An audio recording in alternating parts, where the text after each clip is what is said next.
Hello, everybody. Welcome to our first Geico Google Hangout of the Northeast Conference hoop season.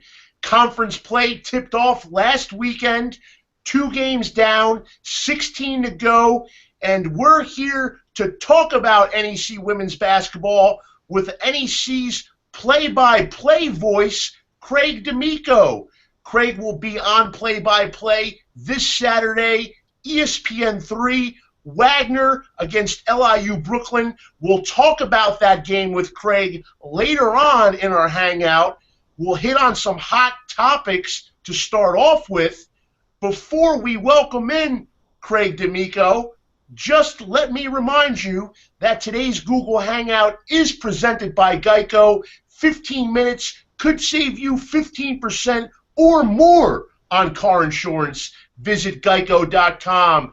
Now it's my pleasure to bring in Craig D'Amico. He's been following the conference for over a decade now. He's been calling NEC women's basketball games for the league for 8 seasons, and he is at his home in New Jersey. He's not at Citizens Bank Ballpark, folks. He's at his home in New Jersey, and he's ready to talk some NEC-WBB with us. Craig, thanks for joining us today. I'll start you right now with Bryant and Central Connecticut. As we know, 1 week down of league play, Bryant and Central are the lone 2 unbeaten teams, both 2-0, and they were both picked in the bottom half of the preseason poll. So the first question for you, are you surprised that these 2 teams picked toward the bottom have gotten out of the gate on such a fast start? Well, first of all, Ralph, thanks so much for having me. Always a pleasure to sit with you and talk with another guy who's just as passionate about NEC women's basketball as I am. We just passed the holiday season. They say that's the most wonderful time of year. No, NEC basketball time, that's the most wonderful time of year. So it's great to be here and talk with you. But yeah, we're through the first weekend of conference play, and you have Bryant and Central Connecticut State as the lone 2 unbeatens at 2-0.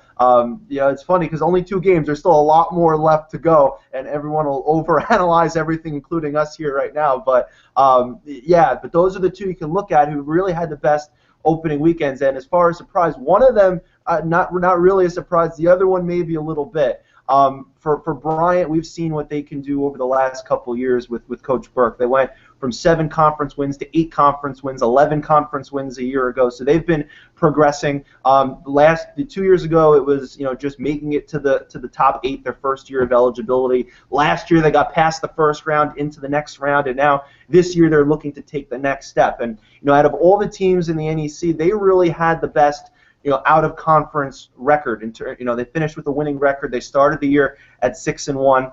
They're currently leading the conference with 9 overall wins, and they really took the success that they had at the end of last year and they carried it into the beginning of this season. Particularly Rutgers. Last year, late in the season, me and Pam Roker called a Bryant Robert Morris game. Bryant taking on the eventual champions and the team that they would go on to play in the playoffs. And Rutgers really had a coming out party in that game in terms of going one-on-one with Artemis Spanu, rebounding, scoring.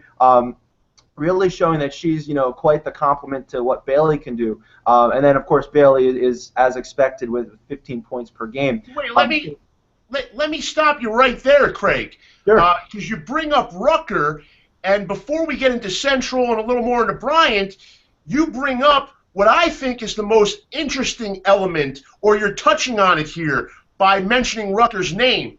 Because a lot of folks, a lot of fans, at least myself, say, hey, Bryant lost Nana and Coma Mensa to graduation, and we know how good of a rebounder she was. Well, they lose one of the all-time greats in the league's history, but the following year, they're leading the conference in rebounding margin. So some people may ask, how the heck is that possible? And I say, number one, rebounding is a mentality, it's effort, and of course, Coach Burke, preaches that, and her style is conducive. She's always going to have good rebounding teams, But the other reason why is I have to say it's Rucker, right? I mean, she's the one who's really doing the work, cleaning up the glass. She really impressed me, like I said, in that game that I saw her against Robert Morris late in the season. You know, super athletic. She can battle you on the board. She can get up and down the floor. So she really stood out to me in that game that I broadcast at the end of last year. But like you said, rebounding, and they're still scoring. They're the #1 scoring team as well. So you know, they're really complete right now and playing really well atop the conference. And you know, the key for them as we go forward down the road, Ralph, is going to be trying to get that top 4 seed, because they've proven so far that they can really take care of their home court. If they can get a top 4 seed or even a top 2 seed, guaranteed home games in the first and second round, that could be what propels them to the next step, maybe a championship game appearance or beyond. Well, you make a great point, because that dog pound up there is a raucous place to play. We know Bryant doesn't have a long history here in the NEC, but in their short time in the league, they've proven to have a rabid fan base, and it very may well be the toughest place to play in the Northeast Conference. So great point about the fact that Bryant's chances improve, really anyone's chances improve with those home games. Of course, that all goes back to the fact that we have a high seed hosting tournament format here in the Northeast Conference, somewhat unique. If we have time, we'll get to that a little bit later. Actually, we'll probably talk about that more that comes tournament time and what makes our tournament so special. But obviously, Bryant, the home court, and you mentioned one Bailey, Janiqua Bailey. They have another Bailey, freshman Ivory Bailey, and she's a big reason why they're leading the league in scoring offense. So a lot of good points there, Craig. I tend to agree with you and have a similar idea about Bryant as you do. Now, let me ask you about Central. Yeah. It seems like you're a little surprised that they're 2-0. Why are they 2-0? Well, like I said, I'm kind of surprised, because at Media Day I sat down with Coach Piper, and it seemed like it was like a calmness. Like, she was very confident about her team and the group that she had in the early part of the season in practice and getting ready for the start of the season. And it was almost like she knew something that we all didn't. You know, after Central Connecticut, you know, missed out on the postseason a year ago, you mentioned picked towards the bottom of the preseason poll, not so much high expectations. They don't really have, you know, a first-team all-conference player on their roster. So, you know, not many people are going to go out and think of Central Connecticut State first when they think of, you know, Northeast Conference teams. But what they have, the sum of their parts, when you put them together, really equals a tremendous team, and they proved that the opening weekend, especially the game that surprised me, going on the road and winning at Sacred Heart. So far this year, in all the games they played, they've had 9 different players lead their team in scoring in individual games. So that's really showing the depth of your team when you can have 9 different players lead the way in scoring. And Craig, that's what a Burrell Piper team is all about. I mean, we've seen throughout the years, she was in the Final Four of the NEC tournament. I believe it was 3 years in a row. And I want to say she never had a player average more than 12 or 13 points a game. It's always a balanced attack. It's always a deep roster. And quite frankly, I'm not surprised that Central's 2-0 because of Burrell Piper. She knows the league. She's a tremendous coach. And them beating Sacred Heart on the road, great win, but not surprising because they've had Sacred Heart's number in recent years, and that rivalry has really heated up in the last few seasons. That's true. I remember a couple of their playoff meetings the last couple seasons when they met up in the postseason. You're right, it really got intense. Absolutely. I'll tell you, Ed Swanson, who's now down at William & Mary, the old Sacred Heart coach, that was one team he never wanted to see in the tournament was Central Connecticut with Burrell Piper. You talk about Burrell, 99 wins. She's going for number 100 at Central Connecticut State, taking on the defending champs Robert Morris this weekend. So, you know, good luck to her with that regard. But no players in double figures, no players in double figures scoring or rebounding, and here they are 2-0. So it's going to be real interesting to watch them as the season progresses. Well, let's talk about a player who is averaging double figures in this league. We're going to change topics here, shift gears. Wagner's Jasmine Toliver. I know you want to give some insight on this sophomore guard. She is one of the nation's top scorers, and she has been in fuego of late. What do you want to say about Jasmine Toliver, Craig? How much time do we have? I mean, she is really the story of the conference so far. And if we're handing out Player of the Year awards, now after, non-conference and the first weekend of the season, she'd probably be the prime candidate. She's won Player of the Week. The last 3 weeks, she's had a monopoly on that. Look at her last 4 games. 28 points, 40 points, 17 points, 12 rebounds, and then 21 points against Mount the other night, an average of 26.5. Whatever she's been eating for breakfast lately, I want some of that. And she's been an incredible talent during her time in the league, coming from a great team in the PSAL, winning a state title in the city, coming to now Staten Island, and right from her rookie year, a huge scoring threat for the Seahawks. And you mentioned she had a 39-point game in non-conference, a 40-point game. She owns 2 of the top 3 all-time scoring games in Seahawks history. She's just fun to watch. And you mentioned, I'm going to be on the broadcast for Wagner LIU coming up tomorrow. I'm really looking forward to seeing her play. The Blackbirds might not be looking forward to it, but I'm looking forward to it. She's a real great talent to watch and someone you want to keep an eye on. And Toliver, as you mentioned, the 40-point game, only one of 9 players in Division I to hit the 40-point mark in a single game this season. And, of course, Wagner has another guard who can score, Jordan Peck. She went over the 1,000-point mark this season. She's only a junior, so you'll have 2 good guards on the Wagner side in your game on Saturday. Let me ask you about 2 other players who can put the ball in the hole in this league. Number 1, we're going to talk about Erica Livermore. Livermore, of course, the FDU center, missed all of last year with the ACL tear, but now she's back. She looks like she's rounding into all-star form again. And the other player I'd like you to give some insight on, Mount St. Mary's Jackie Brewer. Obviously, the Mount graduated a ton of scoring from last year. 4 starters walked down the aisle with their diplomas. Jackie Brewer was the leading scorer left over. And talk about Brewer and, of course, Livermore, 2 veterans. What do they mean to their teams, and how do they stack up in terms of talent in the Northeast Conference? Well, first of all, it's certainly great for not just FDU, but for Northeast Conference basketball that Erica Livermore is back on the floor. She's a double-double every time out, and where she was 2 years ago, her last full season, she's up there with some of the greats in terms of battling down low, and then she can step out and hit the mid-range as well. So she's a scoring threat, she's a rebounding threat. The team certainly goes as she goes, but sitting down with her and Coach Sinella during media day, they made a great point with her off the floor last year. 2 advantages, if you could call them that. One, players maybe that they weren't necessarily counting on last year got plenty of time a year early, so that'll certainly help the team this year. And Livermore kind of got a different perspective of things, watching play from the bench and seeing things develop that maybe you don't see when you're in the thick of things, in the heat of the battle on the court. So if you can call that advantages, 2 interesting advantages that she kind of threw out there. And the one thing that I was really interested for her to see, usually when you're coming back from an injury, sometimes, even though you might not want to admit it, somewhere in the back of your head you're always thinking, if I make this sudden move, am I going to hurt myself again? Or, am I truly 100% back? And, I asked her that question, and she didn't seem concerned about that.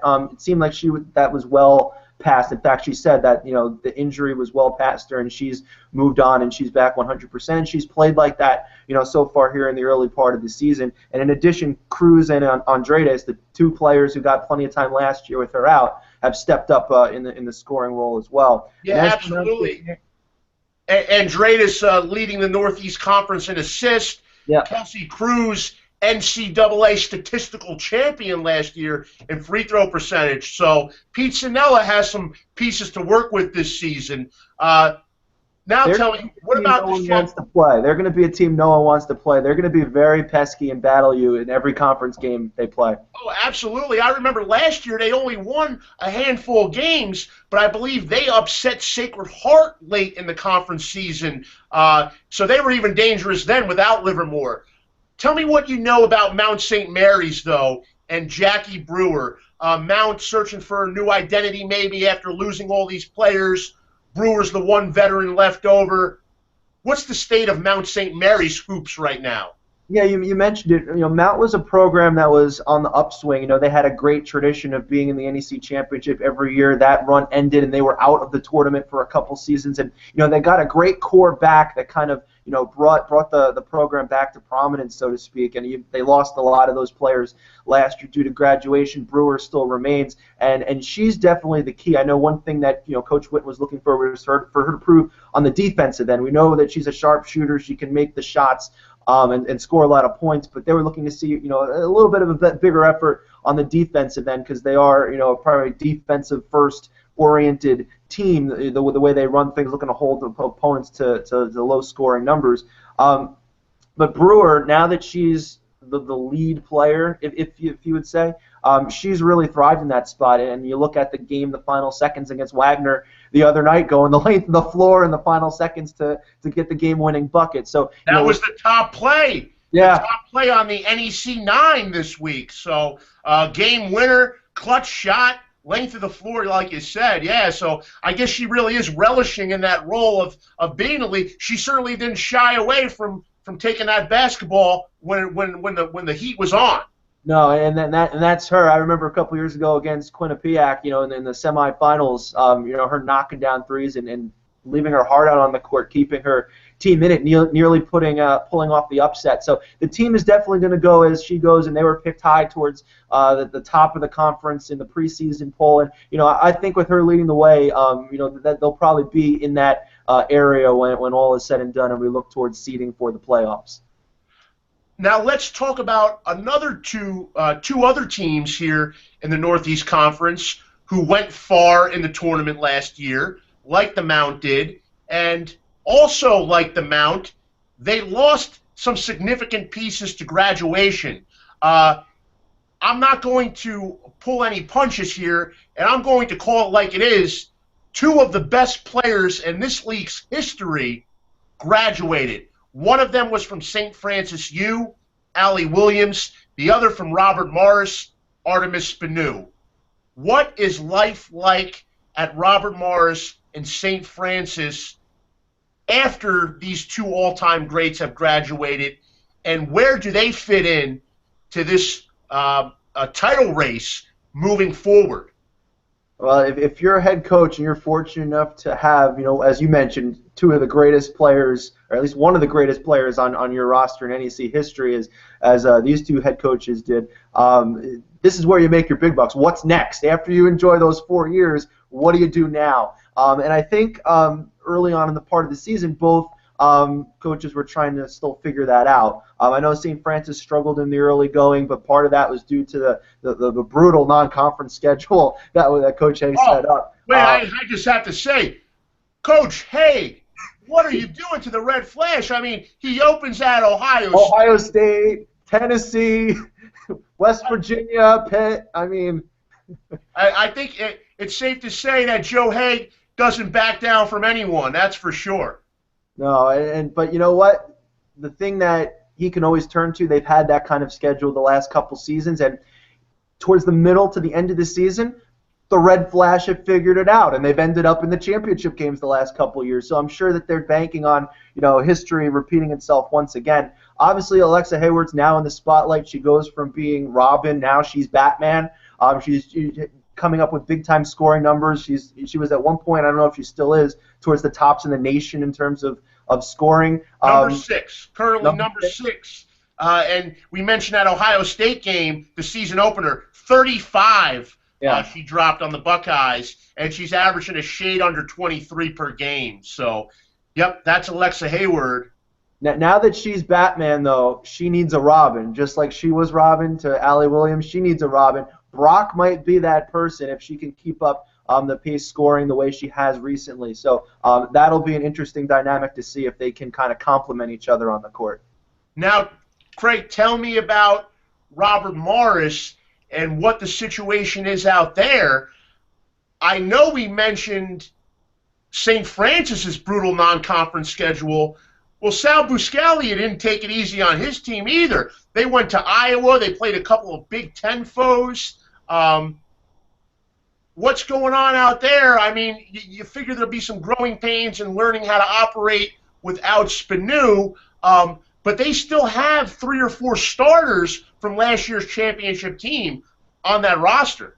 Yeah, as far as players coming back, they were set up, I think, in a better spot than the Red Flash were. For as great as Artemis Spanu was last year, and she had, one of the best individual championship game performances I've ever seen. Amanda Pape is really the only person I could think that would rival what Spanu did in the championship game last year. We had a front row seat for the pre and post game shows, but lost in everything that Spanu did. Stamel really had a good game that day, and she was a big part of the Robert Morris championship run last year, and she's picked up right where she left off a year ago with another year of experience under her belt in kind of, leading those returning players back. So I think Robert Morris is in a really good spot going forward. Robert Morris and St. Francis ironically just met, and it was a close game. Robert Morris trying to come back, but St. Francis holding on for the win. So I'm going to be really interested to see the next time those two rivals meet.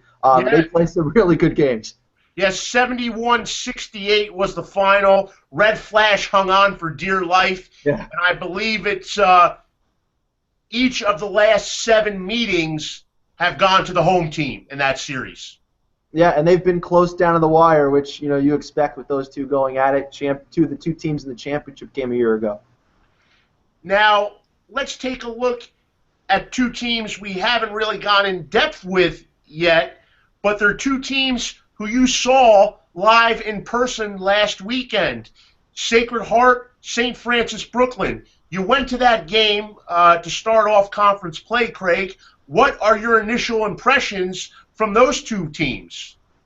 Well, first for Sacred Heart, I was really impressed with their showing against the Terriers last Saturday. Gabby Washington had been out the first couple games of the season coming back from injury. They eased her back into the lineup from the bench, and then just before the holiday break, they put her back in the starting lineup. They got a huge non-conference win against Villanova, which if you think about, the big name non-conference win in Northeast Conference women's basketball of the year probably was Sacred Heart over Villanova, just because Villanova, Big East, big name. But it was that game that really kind of sprungboard them into what we saw. Even though they had like 2 weeks off, into the performance that we saw against the Terriers.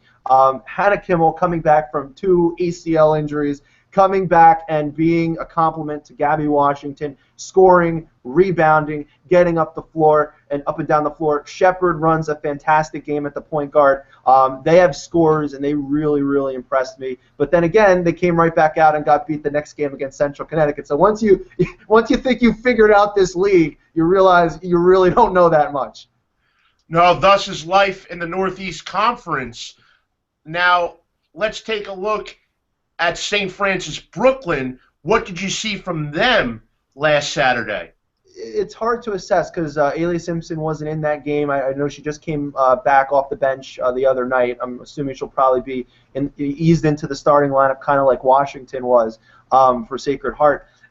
They have, the Terriers have one of the best cores in the league in terms of returning players. This is a group that was brought into a losing program for many years, and they've learned how to win together, and they've progressed step by step by step up the ladder to the point now where the majority of them are seniors, so the window is just about shut. Now, the window's not shut on St. Francis and the team. I saw they had some great young players in that game, so the future's still bright, but the window for this group, this core group, is just about closed. This is their last chance. They've gotten to the tournament the last couple years, still looking for that win, that playoff win to get to that next step.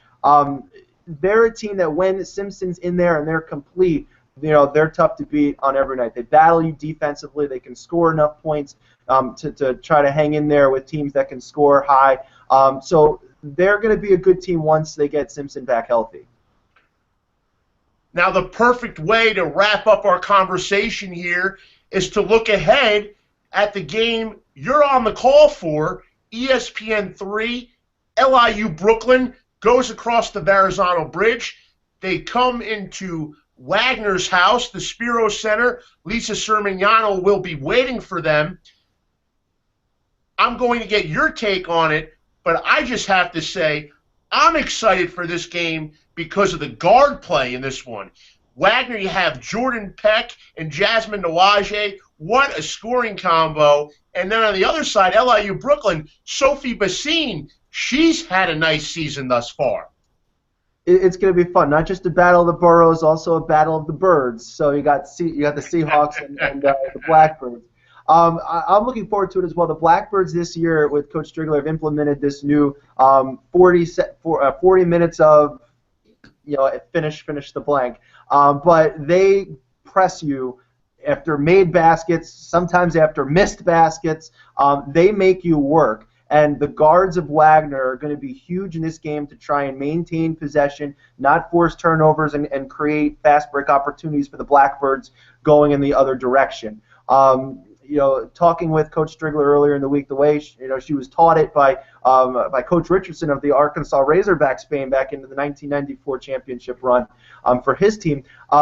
Turnovers, not really a big deal, a big concern. You're looking to get shots. You want a high amount of shots. You want a high amount of possessions to create more scoring opportunities for yourself. You want to try to force your opponent into mistakes and take advantage of those in transition. So if LIU can implement their will, they'll be in good shape. Coach Striegler saying that they don't really have one or two phenomenal players. Well, you mentioned Bassine is playing great. When they're a team, though, she thinks they have from top to bottom, and they do play all 12 players because they play such fast-paced. That they're as good as any other team she feels top to bottom in the league. So for Wagner on the other side, they got to try to maintain their will. They can't get caught playing that game that LIU wants to play. So Peck and Toliver are going to be huge. They lost Ugo early, who left the team earlier on in the season. So some of their interior play is going to need to step up a little bit this time to help them down low, especially up and down the floor in transition. So it's going to be a really interesting game to watch, and I'm looking forward to it. Should be high scoring too, the way LIU wants to play and the way Wagner can keep up. Well, it looks like we are in for an exciting season of Northeast Conference hoops. I should say conference season, because obviously the non-league schedule is history. But also, first things first, an exciting game on Saturday, LIU Brooklyn against Wagner. You made the point about Gail Striegler and the Blackbirds employing that, dare I say, havoc, fire drill, crazy, high-intensity style. It's been working because the Blackbirds are the only team in the Northeast Conference who are forcing opponents into more than 20 turnovers per game. So Coach Striegler is getting results from that system she's playing this year. And then on the other side, though, if there's one team who's suited to break a press like that, it's Wagner with the guard play of Peck and Toliver. So certainly an intriguing matchup to tip off this ESPN3 NEC women's basketball on-air package, Craig. I know you're ready. I'm ready. Thanks for joining us today, and I hope everyone watches ESPN3 on Saturday, LIU Brooklyn at Wagner. This was our first Geico Google Hangout of 2015. We'll have plenty of more to come, folks. We'll see you next time. Thanks for joining us. For Craig D'Amico, I'm Ralph Ventre with the Northeast Conference.